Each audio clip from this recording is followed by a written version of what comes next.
Welcome to the motherfucking lady. We're covering today's top boxing news. Okay, and now it's time for another installment of what is fast becoming the most popular segment here on the channel, Ring IQ Hate Mail! Twitter user who goes by the name Big Malcolm X didn't like my thumbnail featuring Clarissa Shields with an oversized mouth. A big mouth because she's known for having a big mouth. He chose to take it some other way. We've seen this before. Responding to Amanda Serrano, who retweeted the tweet, he said, "You had no problem with commenting above and sharing a racist picture of Clarissa Shields. Now that Massa has turned his rage on you and yours, it's a problem." With a name like Big Malcolm X and a blue tick next to it, you know what this guy's grift is. Know what he's selling. He's selling outrage, using a blue tick to do it ever since Elon Musk allowed Twitter users to monetize their accounts by purchasing a monthly subscription. You've got all kinds of grifters selling outrage. What perhaps was most refreshing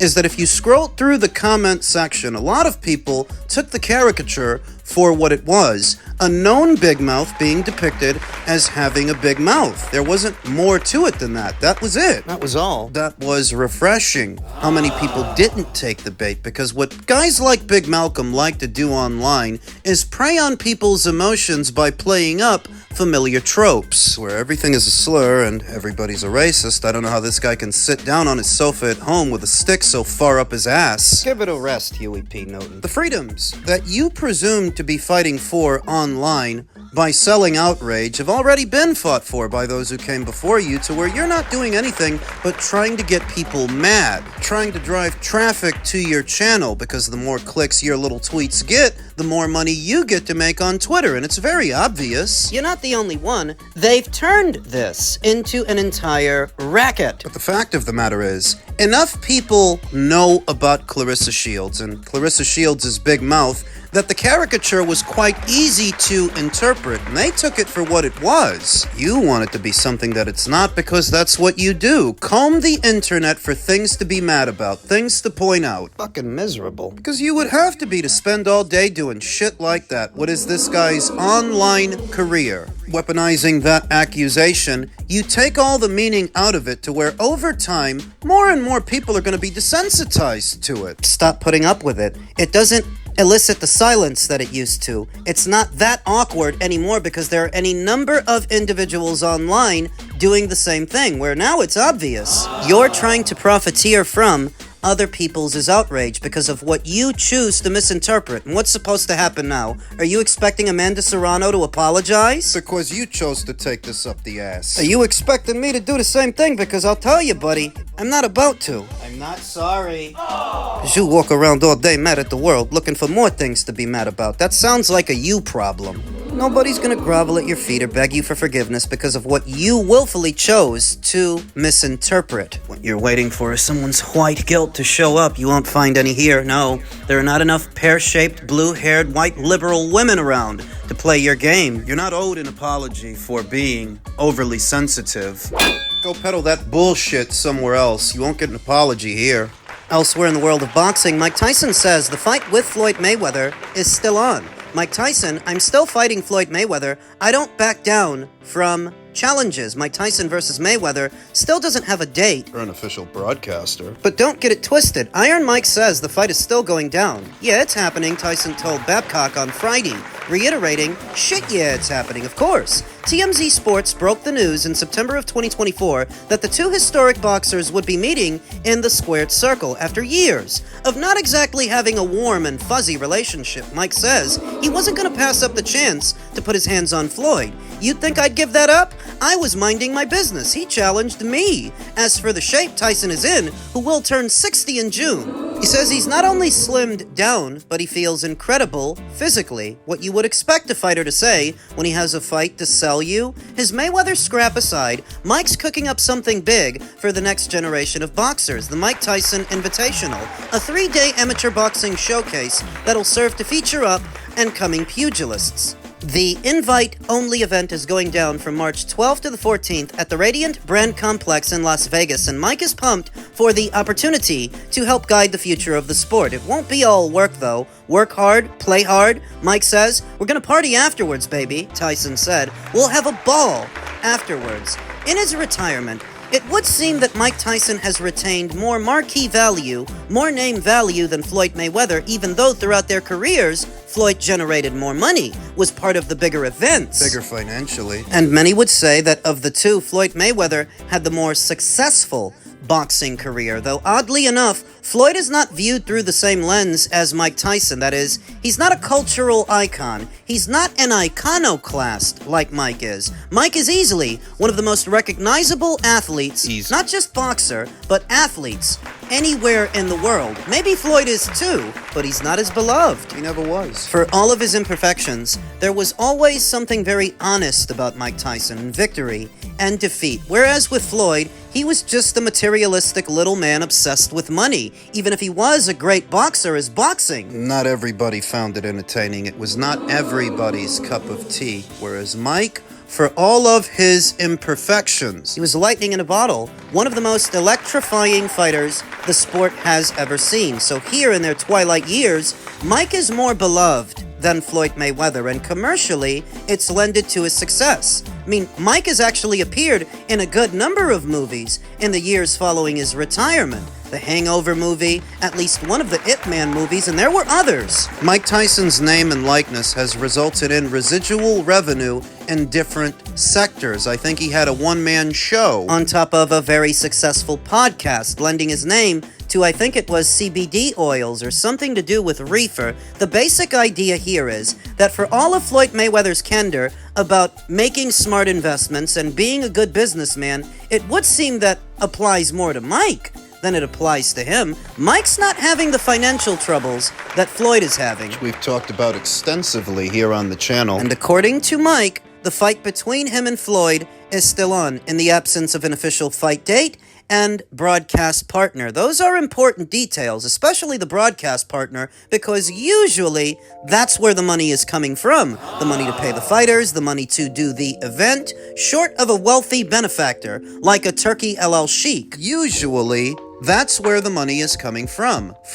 the network. When a Jake Paul fights a Mike Tyson on Netflix or an Anthony Joshua, it's on Netflix's dime. So on whose dime are Mike and Floyd supposed to be fighting? Who's supposed to be putting up the money for that? And I maintain my original assertion that they made that big announcement last year, hoping that once they do, they can shop the fight around to a broadcaster. Because when they made the announcement, they didn't have one. And I suspect that they still don't, because if they did, they would have been ramping up promotion for the event by now. We'd have an official fight date and a place to watch it. So when Mike says that the fight is still on, that communicates to me that he's still willing to do it. Oh, it may not happen. Though, just for argument's sake, let's just say that it does, and Mike actually does share the ring with Floyd. For whatever that fight pays to Floyd, will that be enough to get him out of his current financial rut, his situation? That depends on who's paying them. Jake Paul was reported to have made an estimated $40 million from the Mike Tyson fight, and that came from Netflix, who put it all together. So if it's Netflix, you can look for Floyd to get something in that neighborhood. Maybe a little better. 40 million plus. Bear in mind that this is all hypothetical, that between what he stands to make in the Mike Zambides fight in Greece over the summer months, and what he could make with Mike Tyson should Netflix get involved, would that be enough to keep Floyd Mayweather's lavish lifestyle afloat? And I dare say no. You know, I really don't think so. Because of this guy's spending habits, because of how many people he already owes, because of his history. This is a guy who owed the tax man in excess of $25 million. $25 million! Not as mindful of his finances as he originally claimed. He owes a lot of people a lot of money, to where $40 million here and another $10 million there may not be enough to keep him afloat, but for so long. Floyd needs this fight with Mike a lot more than Mike needs this fight with Floyd. Mike's not the one in financial distress. He's not the one trying to keep up appearances. That's Floyd Mayweather. Still is a very insecure man, At close to 50 years old, is it really necessary to sit courtside counting money out of a bag? Who carries cash anymore? Floyd Mayweather does here and there whenever he can get his hands on some and count it in front of a lot of people to show them that he's still got money, because he's all about keeping up appearances, the watches, the jewelry. The expensive cars that only depreciate in value over time. It's all about impressing people that don't have as much money as he does, because the ones that do aren't impressed. They don't do shit like that. You ever seen an Elon Musk or a Jeff Bezos just randomly pull out a wad of cash and start counting it at a basketball game? You ever seen 50 Cent or Jay-Z do something like that? Maybe in their younger years when they were recording artists, but in recent ones, do you see them doing shit like that? It's a cry for help. It's a very insecure man wearing those insecurities on his sleeve and doing his best to cope with reality that all the money you made as a boxer may be gone, may be in the wind as a result of Al Heyman, who you trusted a little bit too much. You trusted him a little bit too much because you're not the mogul you made yourself out to be. Just a kid with a playphone. They let you feel like you're your own boss and you're the one in charge, all the while they were robbing you blind, you none the wiser. Repeating in public whatever it was Al Heyman told you to say, coached you to say, because he was the brains of the operation. Floyd better hope he does have that Mike Tyson fight. Men's heavyweight news on a more positive note, the belt line. Fabio Wardley versus Daniel Dubois means more than the world title attached to it. This lengthy read comes to us by way of Elliot Warcell. The best way to expose the silliness and hypocrisy of sanctioning bodies is not to waste your time and energy going after them with a clenched fist, but to simply wait. Eventually, if you sit tight and let them do their thing, there is every chance they will walk into the proverbial counterpunch and become architects of their own downfall. You won't even have to pay a sanctioning fee to watch, whether it's spawning belts, super, regular, interim, and so on, or ranking drug cheats and the deceased. There is a long history of sanctioning body boo-boos, and rarely are we surprised when encountered with new ones. Even on a good day, you will get some head-scratching decision, a double standard, or a comment from one of the presidents which will force you to question what, if any, of it means. The belts, the bodies, the very concept of a world champion. Ain't that the truth? Now, just this week, for instance, we've seen 2 fights made for world titles which push the very definition of that already vague term to its limits. The first of the fights, a cruiserweight matchup between Opetaia and Brendan Glanton, will be for the inaugural Zuffa Boxing World Cruiserweight title, a new in-house belt proposed by Zuffa Boxing, and pairs the world's best cruiserweight, according to the IBF, against a man who 9 months ago lost to Chris Billum Smith. Glanton, to his credit, has since stopped Marcus Brown in Nigeria, but to suggest he is a worthy challenger for Opetaia at this point would be stretching generosity to its breaking point. Just because boxing happens to be littered with these kinds of world title fights, and has been for decades, does not mean a continuation of the trend should somehow be excused, or even worse, deemed noteworthy and interesting. That is especially true when dealing with a company who claims to want to change the way the sport is run, for the better, presumably, and rid it of all its confusion and lawlessness. One company, one title, one goal, or something like that. Meanwhile, things are no less strange with the recognized sanctioning bodies, the WBO. For example, still one of the newer bodies are getting ready to approve a voluntary defense for their heavyweight champion Fabio Wardley against fellow Brit Daniel Dubois. Despite Daniel having lost his last fight. While Wardley versus Dubois is in isolation a good fight, the issue again is the wording. World title, champion versus challenger, because although Wardley versus Dubois is the right fight for both, and likely going to be a compelling match, a world title fight? It is not. Not even close. We appreciate that Wardley can do nothing about the fact he picked up the WBO title only when Alexander Usyk decided to vacate it, but the bigger issue here is that Dubois, a solid top contender, was last seen losing to Usyk, stopped in 5 rounds back in July. On the line that night were a variety of world heavyweight titles, including the WBOs. And since that night, Dubois, unlike Glanton, has failed to re-emerge with any kind of victory. That, in the context of him now receiving another world title shot, is an important point to highlight and Bellabor. After all, he is, in effect, being gifted a world title shot on the basis of nothing. Worse, he just lost against the man Usyk, to whom he had already lost to, only this time quicker and more convincingly. How can that, in a fair and just world equate to any fighter than getting another shot at a world title? These are legitimate concerns that Elliot Warcel is raising, if I can play devil's advocate for a moment. When it comes to the Zuffa belt, the inaugural Zuffa belt that Jai Opetaia and Brendan Glanton will be fighting for, the rhyme and the reason behind that fight is simple. Jai Opetaia is widely recognized as the #1 cruiserweight in the world, all without the Zuffa belt, so that if he's the one that picks it up, that legitimizes it. Because it's the #1 guy holding it, establishing that lineage. They're not just giving it to any two guys they picked out of the ranks. And if what Elliot has a problem with is the opponent, well, you show me the guy in any hurry to fight Jai Opetaia. Because he didn't all of a sudden become the #1 cruiserweight in the world. He's been the #1 cruiserweight in the world for some years now. And it's not his fault that a lot of guys don't want to fight him, so that if Brendan Glanton does, that will have to do. I understand where Elliot is coming from in sanctioning body shenanigans. I talk about them myself all the time. But I can't sit here bellyaching about Opetaia versus Glanton when the other champion at the weight, Zerto Ramirez, who's got 2 alphabet titles, is fighting a smaller guy moving up. That's not Jai's fault. That's not Brandon's fault.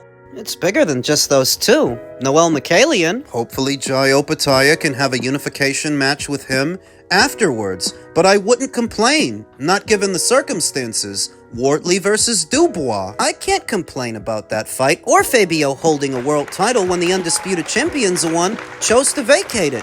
What is Fabio supposed to do in that situation? Or the WBO. Fabio is coming off a win over a former world champion in Joseph Parker, a guy who was a lot more experienced than he was going in, and a guy who was on a tear, showing a good run of form leading up to that fight. I think that fight, in some ways, legitimizes Fabio, that he is a world-class operator if he can beat a guy like Joseph. A former champion. If he can then beat a guy like Daniel, yet another former world champion, I think that all lends itself to Fabio's legitimacy as a world champion if he can beat these fighters. I don't see anything to complain about in Wardley versus Dubois, even though Daniel is coming off a loss. It's not very good optics for a guy who got knocked out in his last fight to go right into another world title fight.